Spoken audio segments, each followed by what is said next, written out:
Hello, my name is Alexander Whitmore, but everyone usually calls me Alex. I'm 39 years old, and if you ask me what I do, I'd probably give a wry smile and say I'm trying to survive the storms my own family has stirred up. The story I'm about to tell isn't a fairy tale, nor is it a Hollywood movie with a guaranteed happy ending. It's my life, a messy tangle of love, betrayal, and wounds that never heal. Sit down, because I'm about to take you into my world where supermarkets aren't just places to shop, but battlegrounds of families, ambitions, and broken hearts. I grew up in a lavish mansion in Greenwich, Connecticut, where even the air seemed to carry the scent of money. The Whitmore family, my family, was a symbol of wealth and power. My father, Charles Whitmore, was the chairman and CEO of Whitmore Retail Group, a high-end supermarket empire spanning across America. If you've ever stepped into a Whitmore store, you'd see shelves gleaming under soft lighting, stocked with bottles of Bordeaux wine, boxes of cheese from Provence, and organic strawberries flown in from South America. Everything was perfect, from the way the light hit the artisanal jam jars to the meticulously trained smiles of the staff. That was my father's world, a world where everything had to be exquisite. I was the eldest son, destined to inherit this empire. From a young age, I was taught that the Whitmore name wasn't just a name, it was a legacy. My father would sit at the head of the dining table in our opulent dining room lined with oil paintings, and recount how my grandfather built the company from a single store in Manhattan. "Alex," he'd say, his voice low and sharp as a blade, "you are the future of Whitmore Retail. Don't let me down." I'd nod, though deep down I didn't understand why a 10-year-old boy needed to carry the weight of an entire family's legacy. Our household wasn't just a family, it was more like a dynasty. My mother, Monica, always appeared in silk dresses and pearl necklaces, but her eyes often seemed distant, as if she were living in a place she didn't want to be part of. My younger brother, Nathaniel, 4 years my junior, was a carbon copy of my father, always knowing how to please him, always knowing when to flash the right smile. And me? I was the one who asked questions, the one who felt suffocated at dinner parties where guests only talked about stocks, real estate, and European vacations. But my life truly changed when I met Elena. She was a light in my dark world, and also the spark that ignited every tragedy that followed. I met Elena Lancaster during my sophomore year at Stanford University. It was a crisp autumn afternoon with golden leaves falling across the campus paths. I was sitting in the library buried in an economics textbook when she walked in, bringing with her a fresh breeze and the scent of freshly brewed coffee. Elena was unlike any girl I'd ever met. She wore a simple sweater, her hair tied up in a high ponytail, and her brown eyes sparkled as if they held an untold story. She sat down at the table across from me, placed a stack of books on the table, and accidentally dropped a pen. I picked it up, handed it back to her, and when our hands touched, I felt a jolt of electricity run through me. "Thank you," she said, flashing a smile that made me forget where I was. "I'm Elena Lancaster." "Alex Whitmore," I replied, trying to keep my voice steady despite my heart pounding like a drum. We started talking, and I quickly realized Elena wasn't the type to show off. She was intelligent, sharp, but had a sincerity that made me feel I could shed the armor I'd worn for years. She talked about her family, about her father, Robert Lancaster, the founder of Lancaster Market, a chain of budget supermarkets serving working-class people and low-income communities. "My dad always says," Elena laughed, "everyone deserves to eat well, not just the wealthy." I chuckled, but a twinge of unease stirred within me. Lancaster Market. That name was no stranger to me. It was the sworn enemy of Whitmore Retail Group. The Lancasters and the Whitmores were like two sides of the same coin, coexisting in the retail industry but as different as night and day. Whitmore Retail Group prided itself on being the brand of the elite, where customers would pay hundreds of dollars for a bottle of Italian olive oil simply because it came in a handcrafted glass bottle. My father often referred to Lancaster Market as those cheap supermarkets with a tone of disdain. "They sell to people who don't know quality," he'd said during a shareholders' meeting when I was 16 and allowed to sit in. "They tarnish the retail industry." But Lancaster Market saw things differently. Robert Lancaster, Elena's father, had built his company from a small store in Portland, Oregon, with the mission of bringing quality food to every American household regardless of income. Their marketing campaigns targeted workers, single mothers, and struggling neighborhoods. They even had a free meals program on weekends for children in underserved areas. My father called it cheap PR stunts to win the masses, but though I never dared say it aloud, thought it was something Whitmore Retail could never achieve, making a real difference in the community. The rivalry between the two families wasn't just talk. It was a full-blown war. Whitmore Retail and Lancaster Market had sued each other over an advertising campaign my father claimed the Lancasters had stolen from us. They fought over prime real estate in major cities like Chicago, Dallas, and Miami. Once, at an industry conference, my father and Robert Lancaster nearly came to blows over a comment about the true value of food. My brother Nathaniel jokingly called it the War of the Vegetable Vendors. But to me it felt like a tragicomedy, where both sides were too consumed by their egos to see the harm they were causing to their loved ones. Elena and I fell in love despite all the barriers. Our date nights weren't at fancy restaurants or luxury resorts. We preferred sitting in a small diner in Palo Alto, eating burgers and laughing about economics exams. Elena always carried a notebook where she jotted down ideas for improving food supply chains. "If we could deliver fresh produce within 24 hours at a low cost," she'd say, her eyes shining, "people wouldn't have to choose between quality and their budget." I loved her passion, the way she saw the world not through the lens of wealth but through simple values.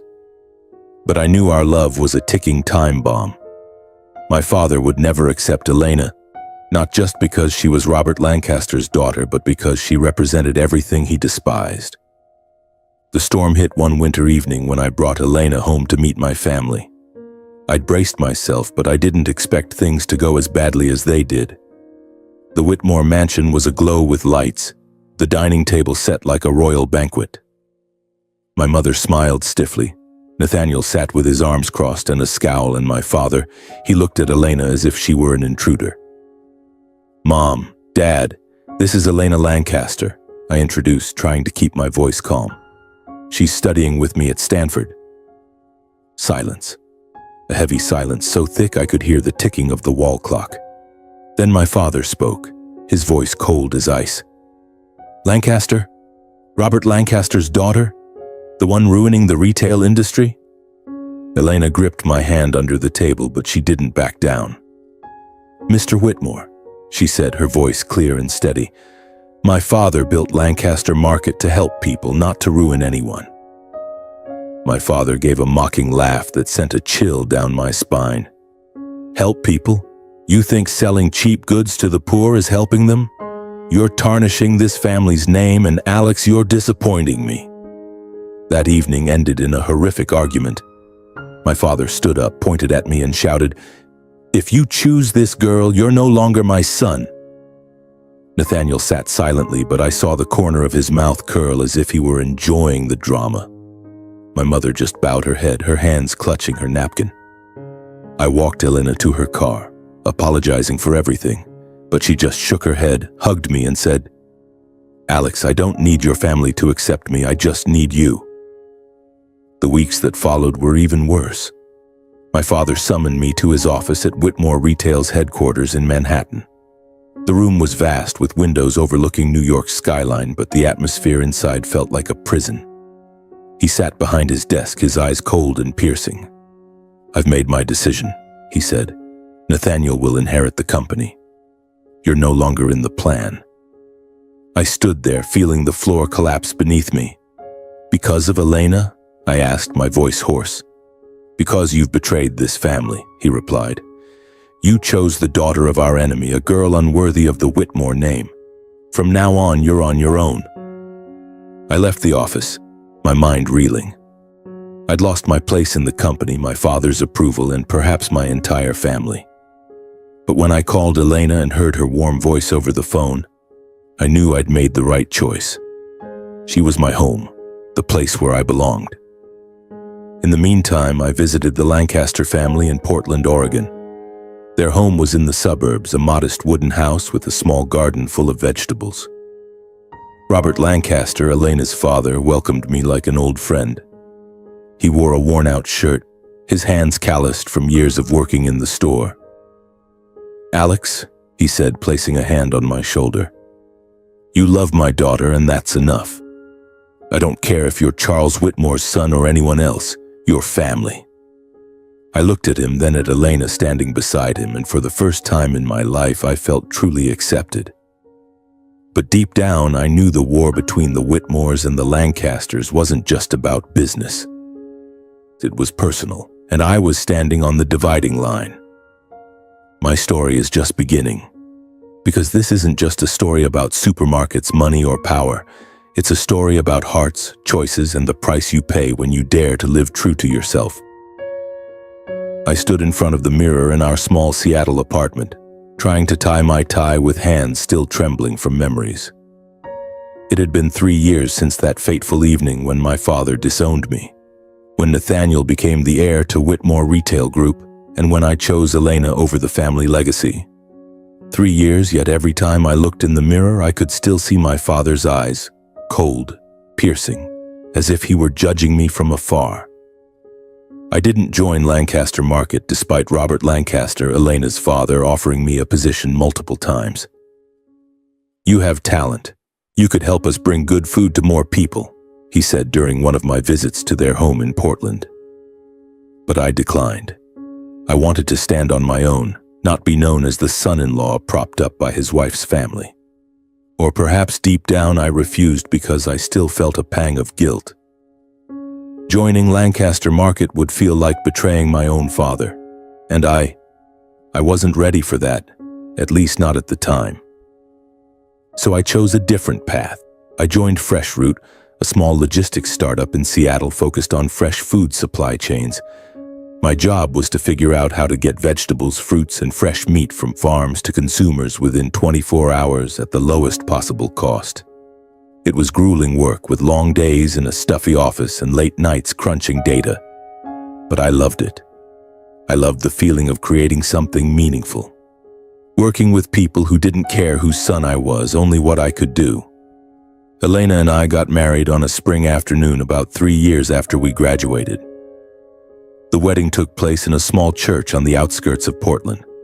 There were no lavish receptions, no guests in Armani suits or glittering ball gowns. Just the Lancaster family, a few close friends from Stanford, and a priest with a kind smile. Robert walked Elena down the aisle, his eyes shining with pride and a touch of sadness. "You're my son now, Alex," he whispered as he hugged me after the ceremony. "Take care of her." No one from the Whitmore family showed up. I had sent an invitation, though I knew in my heart they wouldn't come. My mother sent a brief text. "Wishing you happiness, Alex, I'm sorry." My father said nothing. Nathaniel posted a photo on social media raising a glass of wine at a party in the Hamptons with the caption, "Congrats to my brother on his big day, choosing love over family." I read it, feeling a stab in my chest, but I didn't respond. I'd learned that sometimes silence is the strongest reply. Seattle, where Elena and I settled, is a city with a mild climate surrounded by lush nature. Our apartment was on the 5th floor of a modern building with windows overlooking Puget Sound. It wasn't as grand as the Greenwich Mansion, but it was ours. I still remember the day we moved in, Elena standing amid a pile of cardboard boxes, hands on her hips, laughing. "Alex, we have a kitchen table. A real kitchen table." I laughed, pulled her into my arms, and we stood there, surrounded by chaos, happier than ever. 2 years later, Olivia was born. She was a miniature version of Elena, big brown eyes, a radiant smile, and a stubborn streak that both charmed and exasperated me. When Olivia was 3, Marcus arrived, a quiet boy with eyes just like mine. Watching our 2 children play on the living room floor, I felt like I'd found the true meaning of life. It wasn't the gleaming shelves of Whitmore Retail, the revenue numbers, or the million-dollar deals. It was these moments. Olivia's laughter as I pushed her on a swing, Marcus babbling "Papa" as I lifted him into my arms. Elena was the soul of our family. She worked part-time for a nonprofit helping underserved communities access fresh food. In the evenings, she'd sit at the kitchen table writing or discussing new ideas for Fresh Route with me.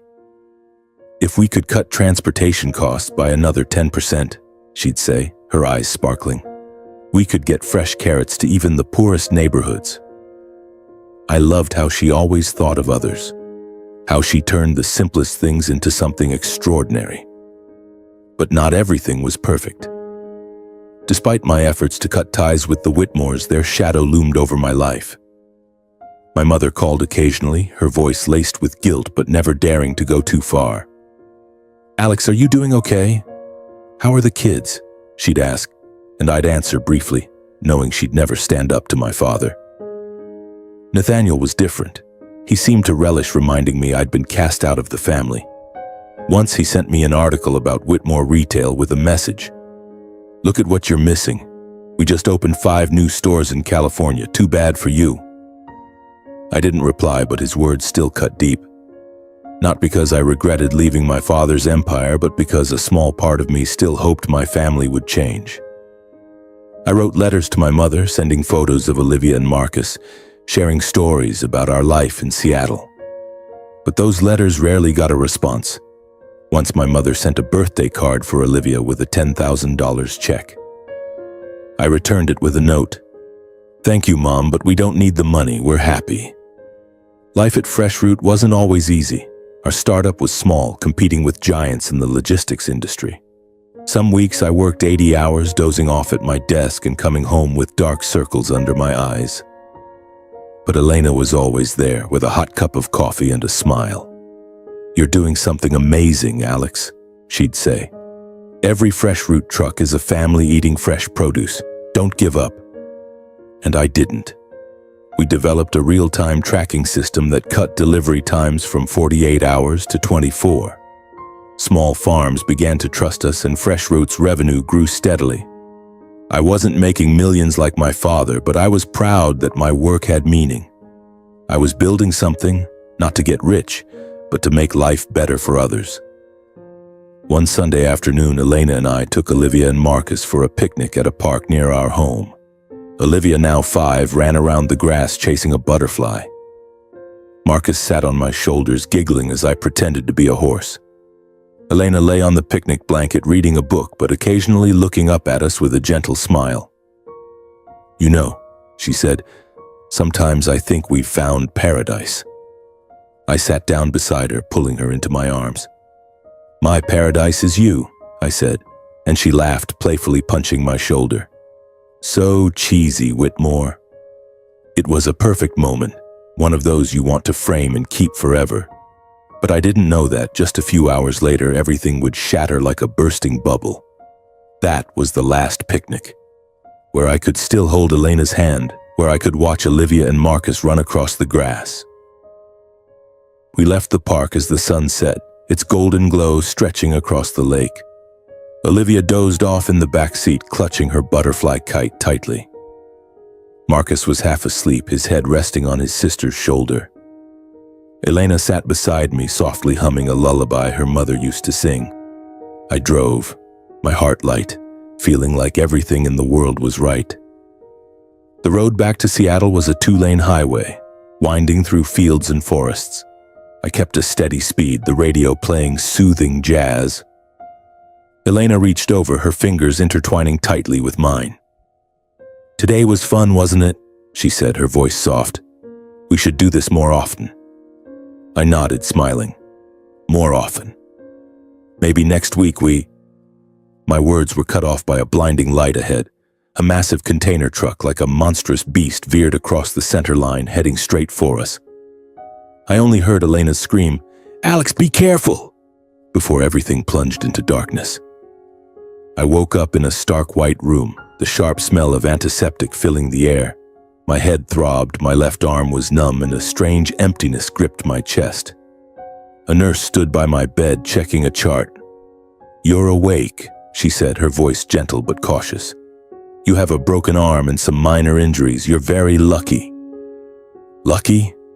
The word rang like a cruel joke.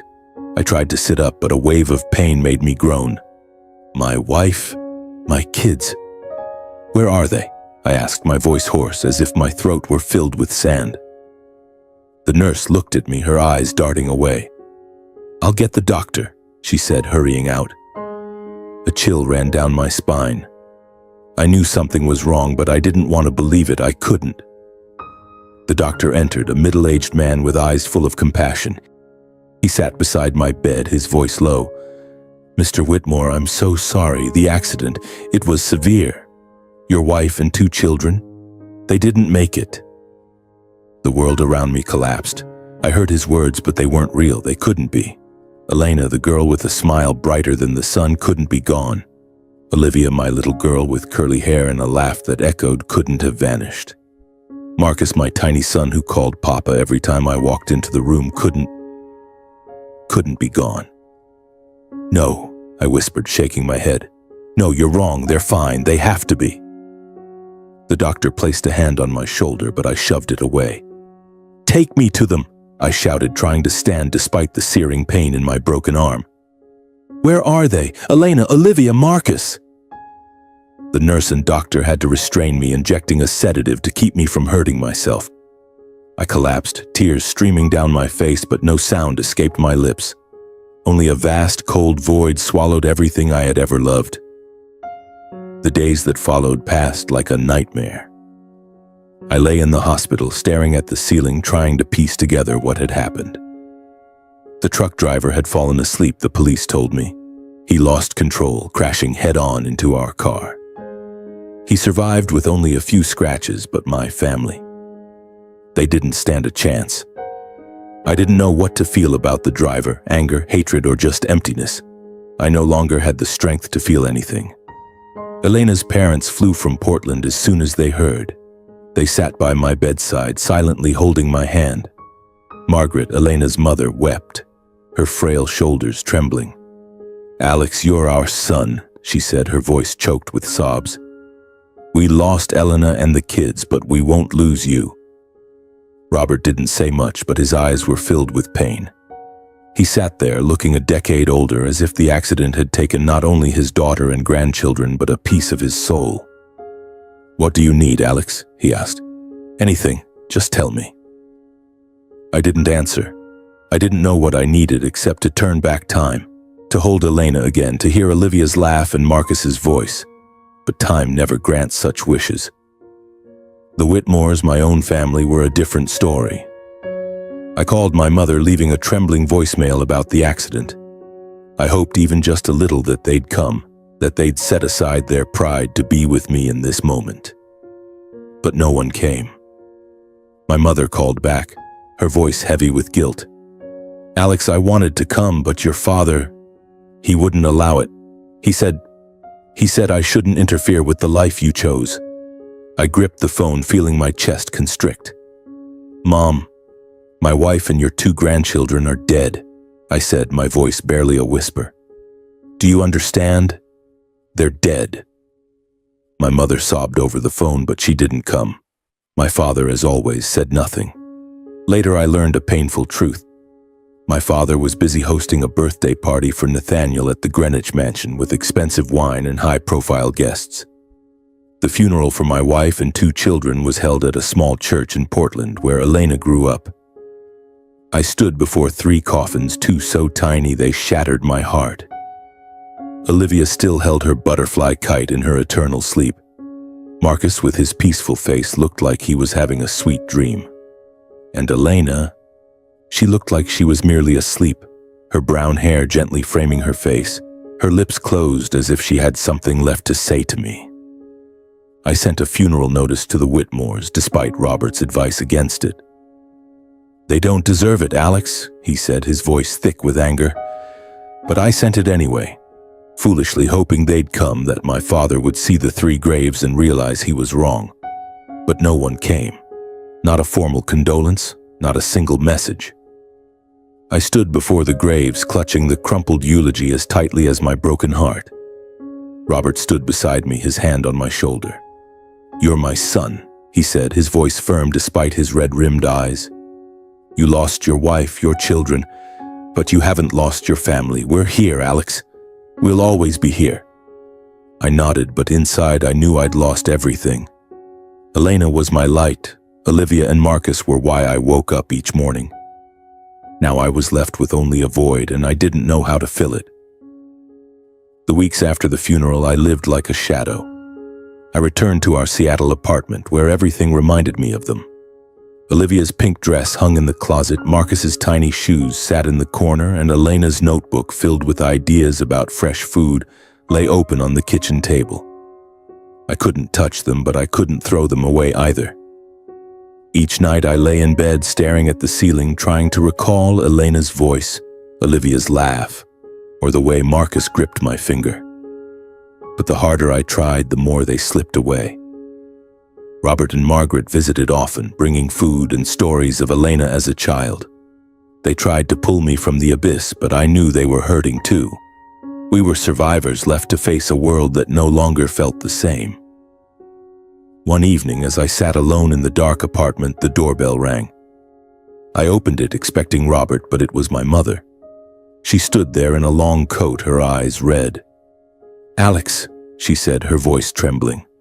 "I'm sorry I couldn't come to the funeral. Your father, Don't talk about him." I cut her off, my voice cold. "Why are you here?" She stepped inside, wrapping her arms around me, and I felt her trembling. "I wanted to see you," she whispered. "I wanted to know if you're okay." I didn't answer. I wasn't okay, and she knew it. But I let her stay because she was still my mother. We sat in silence, and for the first time I realized she too was a victim of my father, trapped in the gilded cage of the Whitmore family. But her presence couldn't ease my pain. It only reminded me that my family, the ones who should have been there, had chosen to stay out of my life. 6 months after the accident, I made a decision. I couldn't keep living like a shadow, couldn't let grief consume me. I stood before the mirror, staring into my own hollow eyes, and told myself, "Oh, you have to do something, Alex. For Elena, for Olivia, for Marcus." I wrote a final letter to my father, mother, and Nathaniel. It was brief, just a few lines. "I'm no longer part of the Whitmore family. Don't contact me again." I sent it and turned off my phone.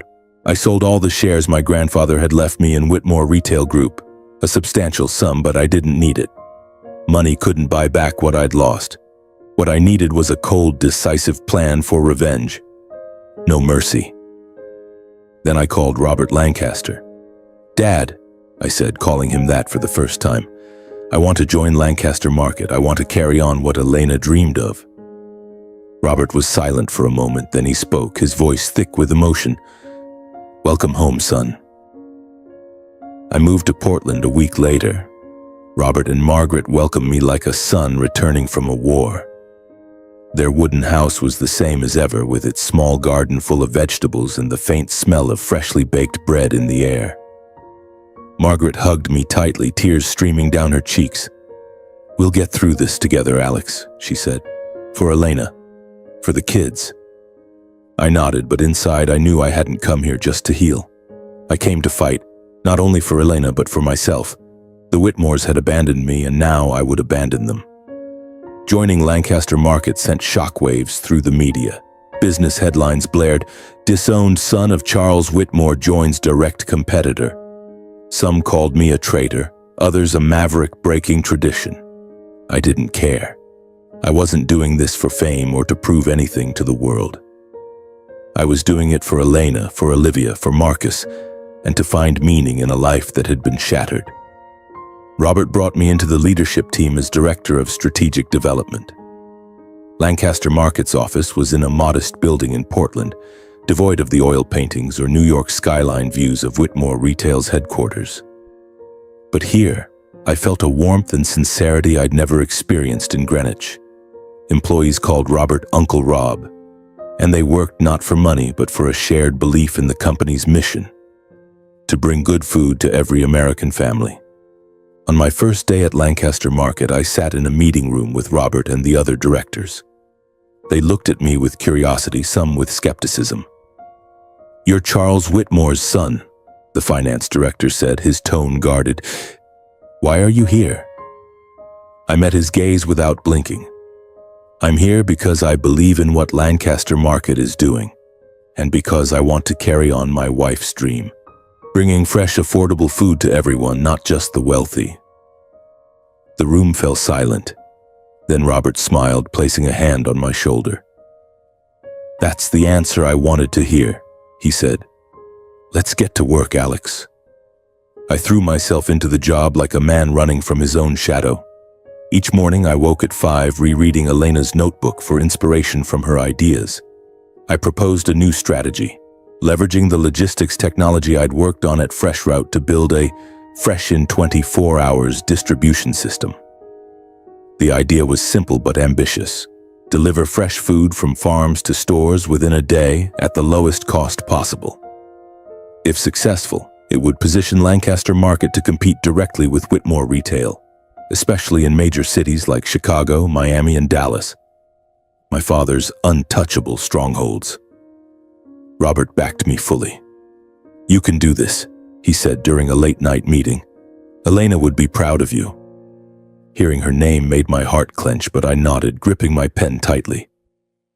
"I won't let you down, Dad," I said, and for the first time I felt I wasn't just working for Elena, but for myself, to prove I could stand tall without the Whitmore name.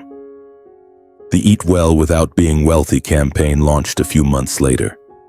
It was my idea, inspired by the notes in Elena's notebook. We weren't just selling food, we were telling a story about ordinary families, workers, single mothers, people who didn't need to spend hundreds of dollars for a quality meal.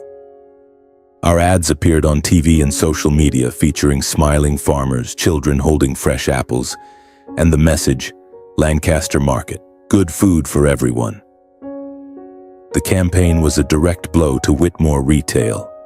My father, with his philosophy of luxury goods for the elite, couldn't fathom why middle-class customers, once the backbone of Whitmore's revenue, were turning away.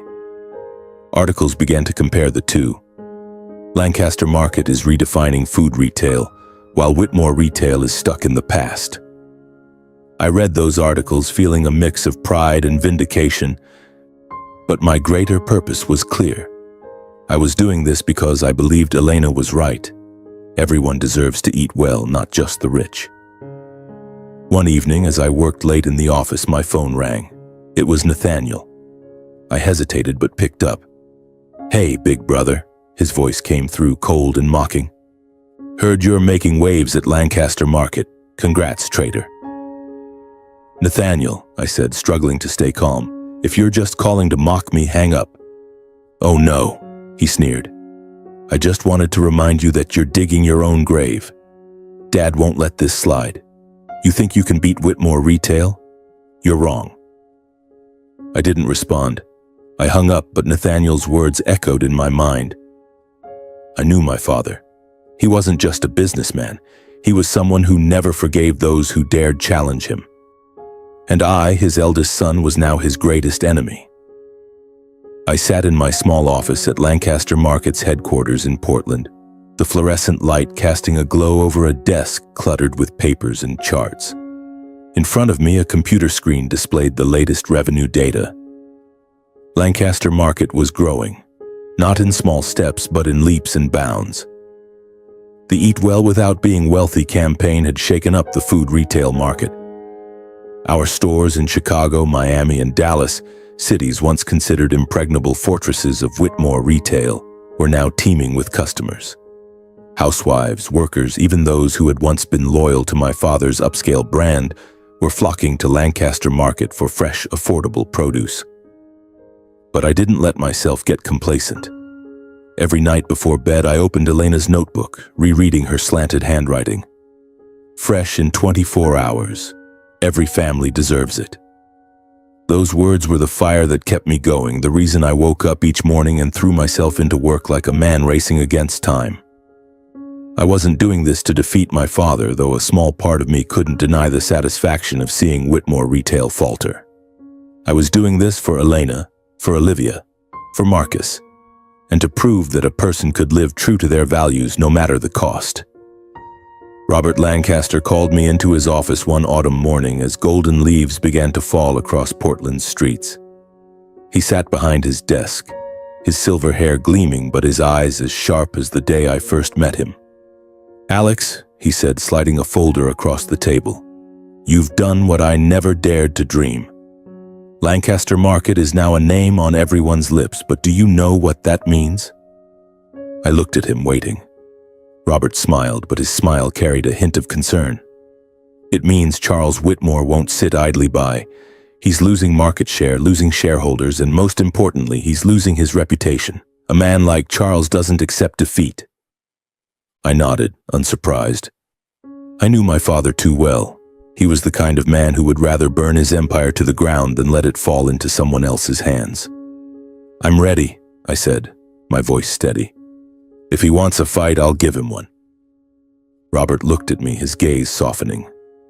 "You remind me of Elena," he said. She had that same look, the look of someone who never gives up. I clenched my fists, feeling my heart tighten. Every mention of Elena brought her image to mind, her radiant smile and sparkling eyes. But I didn't let my emotions pull me under. I had a mission, and I would see it through. Whitmore Retail began to crumble faster than I expected. Quarterly financial reports showed their revenue declining steadily, especially in cities where Lancaster Market had expanded. Their stores in Chicago and Dallas had to close, unable to compete with our prices and delivery speed.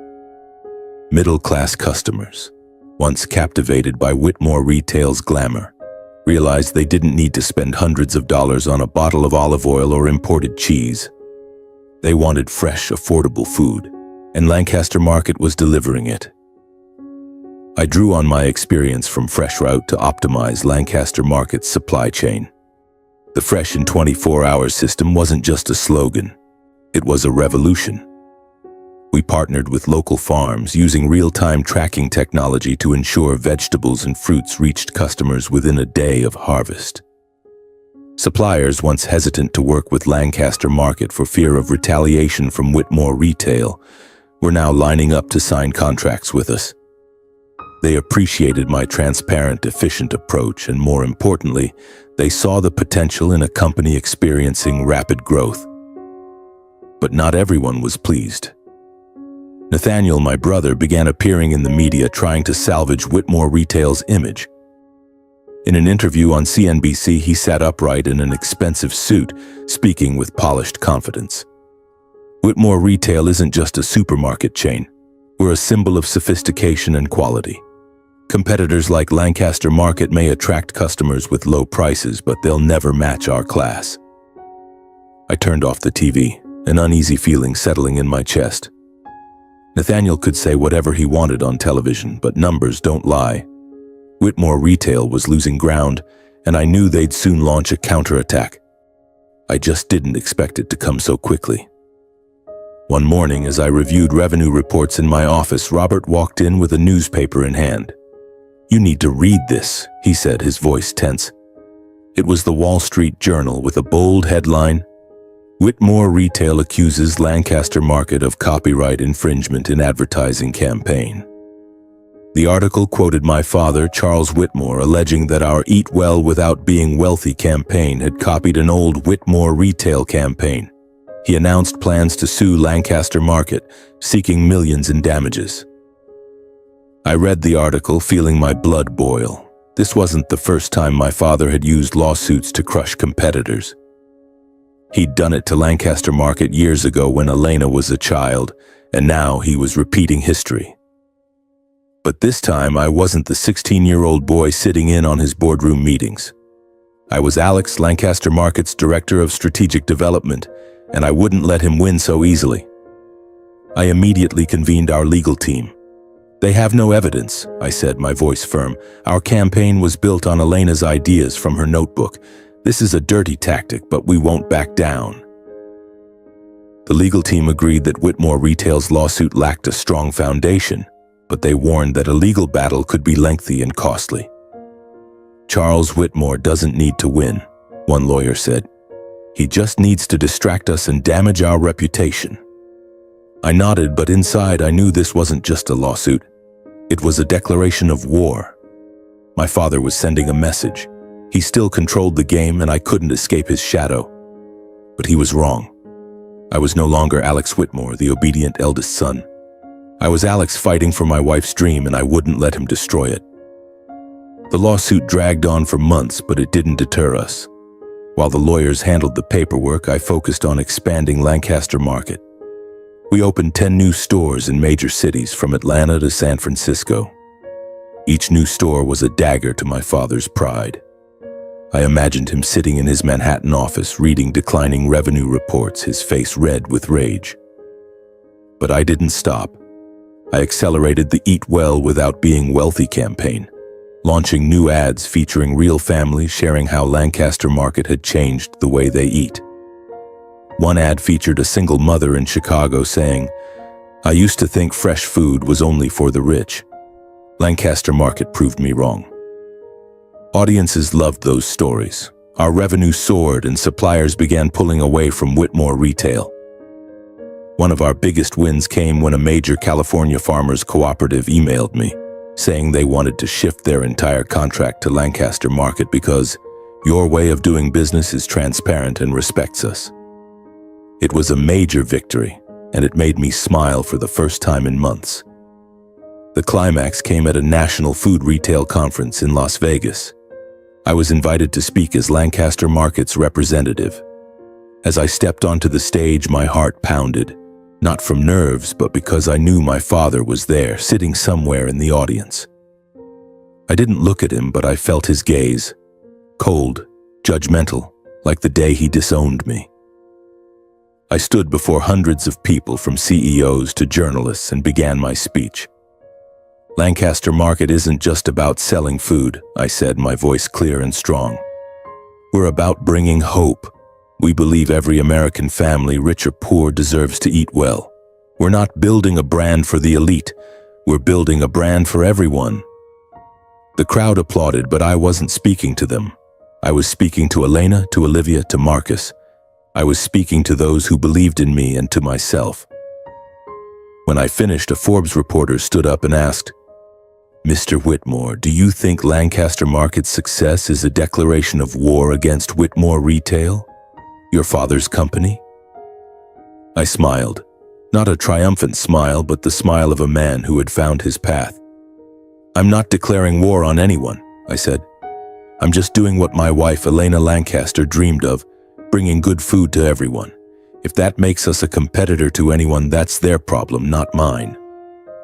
The crowd applauded again, louder this time. I stepped off the stage, feeling as though a weight had been lifted. As I passed through the rows of seats, I caught a glimpse of my father sitting in the back, his face hard as stone. He didn't clap. He didn't look at me, but I knew he'd heard every word. After the conference, articles began to appear. Alexander Whitmore, the game changer in food retail. They called me the Whitmore Rebel, the man who abandoned his family legacy to pursue a greater dream. Some even compared me to David slaying Goliath. I didn't like those comparisons. My father wasn't Goliath. He was just a man trapped by his own pride. Whitmore Retail continued to weaken. Shareholders began questioning Nathaniel's competence as he struggled under the pressure. A Bloomberg article revealed that Nathaniel had spent millions on lavish, ineffective ad campaigns, while Lancaster Market won customers' trust with authentic, relatable ones. Whitmore Retail's stores continued to close, and their stock plummeted on the exchange. One evening, as I worked late, Robert walked into my office with a bottle of wine and 2 glasses. "We need to celebrate," he said, his smile radiant. "Today we officially surpassed Whitmore Retail in market share in 3 major states." I took the glass but didn't drink right away. I looked at Robert, the man who had become a father to me in a way Charles Whitmore never could. "Thank you, Dad," I said, "for believing in me." Robert raised his glass, clinking it against mine. "No, Alex," he said. "Thank you for keeping Elena's dream alive." A week after the celebration with Robert, I received an email from an unfamiliar address with no sender's name. Just a single terse line. "Meet me at the Waldorf Astoria, New York, Friday, 7 p.m., meeting room 3. CW. I didn't need a full signature to know who it was. Charles Whitmore, my father, was finally ready to face me. I stared at the email, my fingers hovering over the keyboard, torn between deleting it and responding.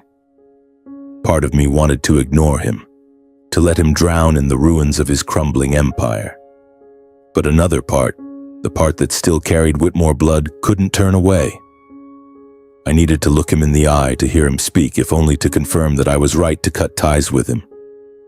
I replied, "I'll be there." New York greeted me with the biting chill of winter, gusts of wind sweeping through streets aglow with Christmas lights. I stepped into the Waldorf Astoria, a place that had once been the playground of the Whitmore family during lavish galas. The lobby was as opulent as I remembered, with marble columns and warm golden light. But I was no longer the boy trailing behind my father in an oversized suit. I was Alex, a man who had chosen his own path, and I wasn't here to beg for forgiveness.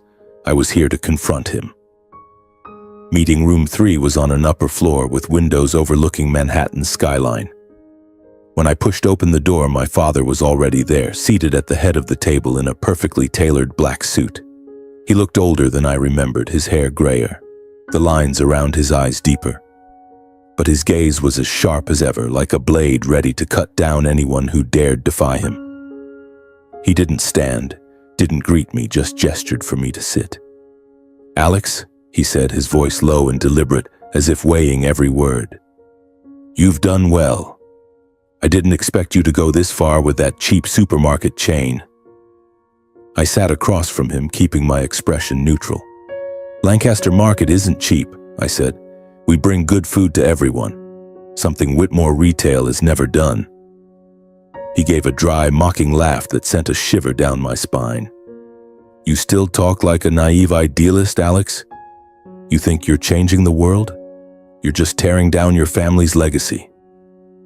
I clenched my fists under the table, fighting the anger rising within me. "Legacy?" I asked, my voice low but sharp. "What's your legacy, Dad? An empire built on arrogance? A family you were willing to abandon for the sake of your ego?" He leaned forward, his eyes narrowing. "You dare talk to me about family? You're the one who betrayed us. You chose that Lancaster girl, that low-class supermarket chain, over Whitmore Retail. Did you think I'd stand by and watch you destroy everything I've built?" I met his gaze, unflinching. "I didn't destroy anything. You did that yourself. You chose Nathaniel's birthday party over the funeral of my wife and children. You chose your reputation over your family. That was your choice, not mine." The air in the room grew heavy. My father fell silent, but I saw his hand tremble slightly on the table. For the first time in my life, I saw a flicker of unease in his eyes. Not regret, but uncertainty. He stood and walked to the window, staring down at the city below. "Whitmore Retail is struggling," he said, his voice flat, like he was reading a financial report. "Shareholders are pulling out. Nathaniel, he's not strong enough to hold the company together. I need you, Alex. Come back, help me save it. You're still my son." I almost laughed, but the sound caught in my throat. "Save the company?" I asked. "You think I'd come back after everything you've done? After you disowned me, after you didn't even show up to Elena's, Olivia's, or Marcus's funeral?" He turned back, his face hardening. "I was busy," he said, his voice cold. "I have responsibilities to the company, to the shareholders. You wouldn't understand." I stood, stepping closer to him, just a few feet away. "Busy?" I said, my voice trembling with anger. "Too busy to see your daughter-in-law and grandchildren one last time? Have you ever felt regret, Dad? Have you ever thought about how you chose Nathaniel's birthday party over standing by me when I lost everything?" He didn't answer. He looked at me, his eyes clouded, not with tears, but with the emptiness of a man who had lost everything yet refused to admit it. I shook my head, feeling the last invisible thread between us snap. "I was your son," I said, "but you buried me along with them." I turned and walked out of the room, not looking back. As the door closed behind me, I felt a strange sense of liberation. I was no longer Alex Whitmore, the eldest son of Charles Whitmore. I was Alex fighting for Elena's dream, and I wouldn't let anyone, not even my father, stop me. In the weeks that followed, Whitmore Retail continued to collapse. News reports detailed how the company was selling off assets to pay debts. Nathaniel appeared on television trying to maintain an air of confidence, but his eyes betrayed panic. Some major shareholders publicly criticized his competence, calling him an unworthy heir. I didn't feel joy reading those reports, but I didn't feel pity either. Nathaniel had chosen to stand with my father, and now he was facing the consequences. Lancaster Market, meanwhile, kept expanding. We opened new stores in cities where Whitmore Retail had once dominated. The Eat Well Without Being Wealthy campaign became a phenomenon, studied in universities as a textbook example of value-driven marketing. Suppliers continued to abandon Whitmore Retail to sign contracts with us, and I received emails from farmers thanking Lancaster Market for giving them access to larger markets than ever before. One morning, Robert called me into his office. He slid a newspaper across the desk, its headline blaring, "Whitmore Retail Files for Bankruptcy Protection." I read the article, feeling as though a chapter of my life was closing. The company my father had spent his life building, the one he'd once hoped I'd inherit, was now just a name in headlines. "What do you think, Alex?" Robert asked, his eyes searching mine. I folded the paper and set it down. "I don't think anything," I said. "Whitmore Retail is no longer part of me, but Lancaster Market, that's my home." Robert nodded, a faint smile crossing his face. "You've done what I never dared dream," he said. "But you know, Alex, what I'm most proud of isn't the revenue or market share. It's you, a man who rose from the ashes and kept fighting." I smiled, the first time in months, feeling a slight lightness in my heart. "Thank you, Dad," I said. "But this fight isn't over. We still have work to do." 2 years later, Lancaster Market had become the dominant name in food retail. We held over 60% of the market share across the United States, a figure even Robert, with all his optimism, hadn't dared to dream of. Our stores sprouted everywhere, from struggling neighborhoods in Detroit to bustling suburbs in Los Angeles.